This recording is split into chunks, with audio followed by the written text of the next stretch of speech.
Ever feel completely drained, like mentally and physically, like even the tiniest things feel overwhelming? You might be dealing with burnout, and you're not alone. You sent us some interesting research on this, a post from the private clinic, actually. It's called Burnout. Spot it and stop it. Let's dive in, figure out what burnout really is, how to see those signs, and most importantly, what to do about it. You know, it's interesting. Burnout is so common now. The World Health Organization even calls it an occupational phenomenon. Like, it's a real health problem stemming from all that workplace stress. This is huge, right? Because it means we don't just have to tough it out. This isn't something to ignore. It needs attention, action even. Yeah. This post from the private clinic, it's a good mental health resource, breaks burnout down into 3 parts. First, there's emotional exhaustion. I think we all get that, especially nowadays. Right. It's like hitting a wall emotionally. You're just empty. Can't cope even with small stuff. Then there's depersonalization, or cynicism. That one sounds honestly kind of scary, like you start seeing everything negatively, even yourself. It's a defense mechanism, really. You detach from work, colleagues, maybe even your personal life. To protect yourself, you become more critical, cynical, maybe even callous toward things you used to care about. And then that feeling of not getting anything done. Reduced personal accomplishment, they call it. That could really hit your self-esteem. Yeah, it's like a constant feeling of not being good enough. No matter what you do, things that used to be easy suddenly feel impossible. You start to doubt yourself. So 3 parts to this burnout thing. Emotional exhaustion, depersonalization, and not feeling accomplished. But how do we know it's actually happening? What are the signs? That's the tricky part. Burnout sneaks up on you. You don't always realize it until it's, well, bad. The private clinic post lists a bunch of symptoms to watch out for. Let's start with the physical ones, because burnout isn't just in your head, it affects your body too. Yeah, we tend to think of stress as like a mental thing, but it shows up physically. Totally. Think about how you feel when you're stressed. Racing heart, tense muscles, trouble sleeping. Now imagine that. But for weeks, months, even years. That takes a toll. So constant fatigue, headaches, getting sick a lot, those could be your body saying, hey, I'm struggling here. So it's not just feeling drained mentally and emotionally, it's about those physical signs too. And then the emotional symptoms. Those can be just as bad. For sure. Are you getting irritable, snapping at people over nothing? Or maybe you're anxious, dreading things, feeling hopeless? These are classic signs of burnout. Like your emotional tank is empty. It's important to remember it's not a weakness. It's a normal reaction to stress, and a sign you need to take care of yourself. Absolutely. Then there are the behavioral symptoms. These show those feelings of exhaustion and detachment. You might isolate yourself, call in sick to work more, even when you're not actually sick. Like you're just going through the motions, not really present. Exactly. And this can spill over to work. You procrastinate, miss deadlines, even neglect things. And lastly, the cognitive symptoms. These can really mess with your thinking. It's like your brain's a computer running nonstop. Eventually, it overheats and crashes. Brain fog, trouble focusing, forgetting things. Decisions feel impossible. You start second-guessing everything.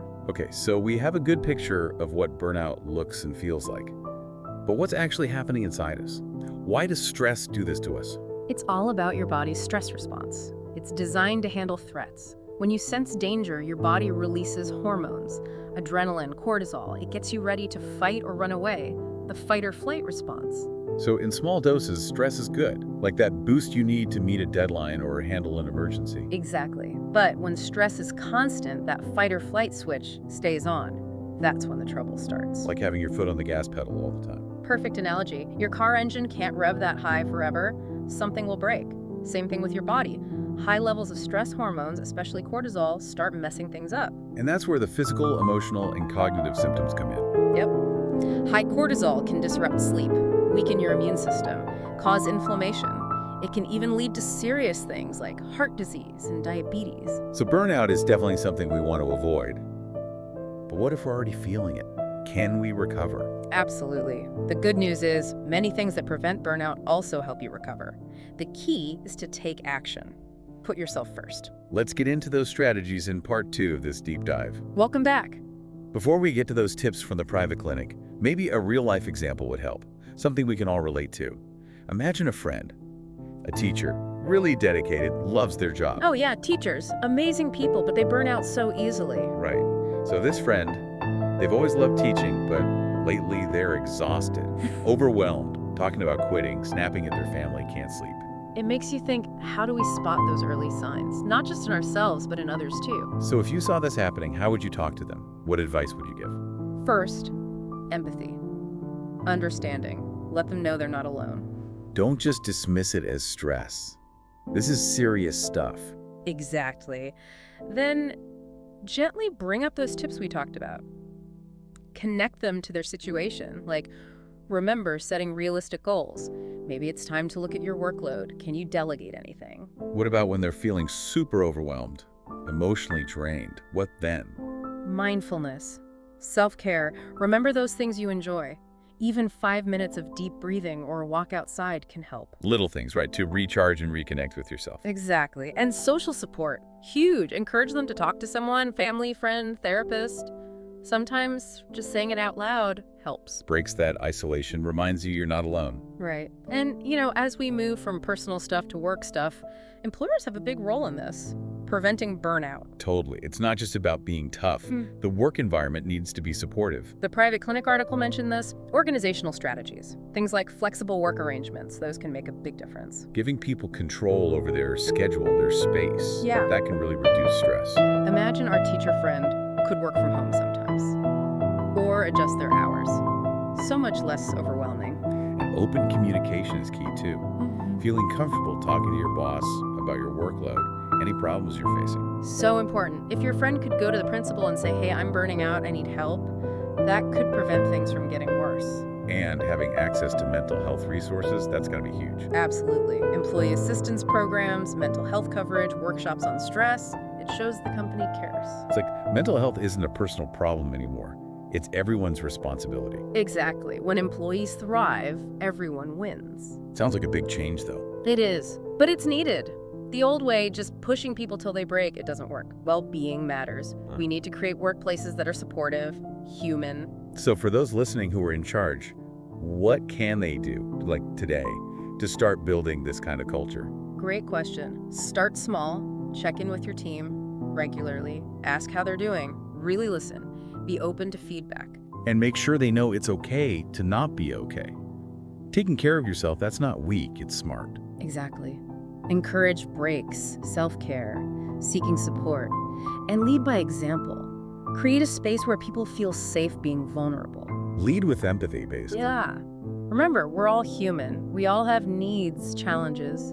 When we support each other, everyone benefits. This has given me a lot to think about. It's so easy to get caught up and forget to take care of ourselves. It is. But burnout has real consequences.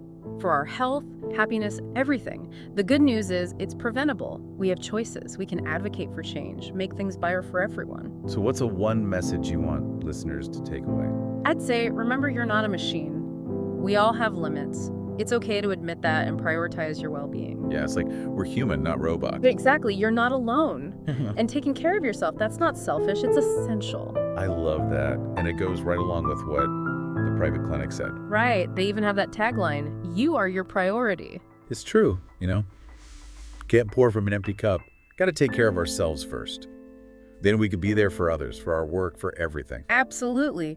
It's not about being perfect, having perfect balance all the time. Life's messy. There are always challenges. It's more about bouncing back, seeing those warning signs early, having a plan to deal with the tough stuff. Exactly. And remembering, asking for help, that's not weakness, it's strength. Think about that teacher again. Imagine if everyone around them was supportive, encouraging breaks, offering help, making it okay to talk about stress. That would make such a difference, a real sense of community, everyone looking out for each other. Exactly. And it's not just at work. Same goes for your personal life, too. For sure. Setting boundaries with family and friends, doing things you enjoy, sleep, exercise, all that's crucial to prevent burnout. One thing that really got to me in the private clinic's post was the science part. Yeah, that was fascinating. How chronic stress affects your body. The whole HPA axis thing, cortisol levels, that was eye-opening.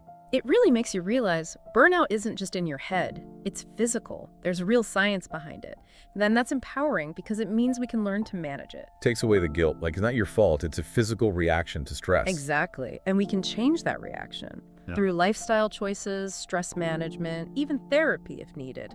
Oh, we've given our listeners a lot to think about today. Before we go, I want to leave you with a question. Think about your life, work, relationships, everything. What's one small change you can make today to prioritize yourself? Prevent burnout. Could be setting a boundary, saying no to something, even just taking 15 minutes to breathe, relax. Whatever it is, commit to it. You deserve it. We'd love to hear your thoughts on this. Share your reflections, any questions on social media. And don't forget to subscribe to The Deep Dive for more deep dives into interesting topics. Thanks for joining us on this journey. And until next time, keep diving deep and take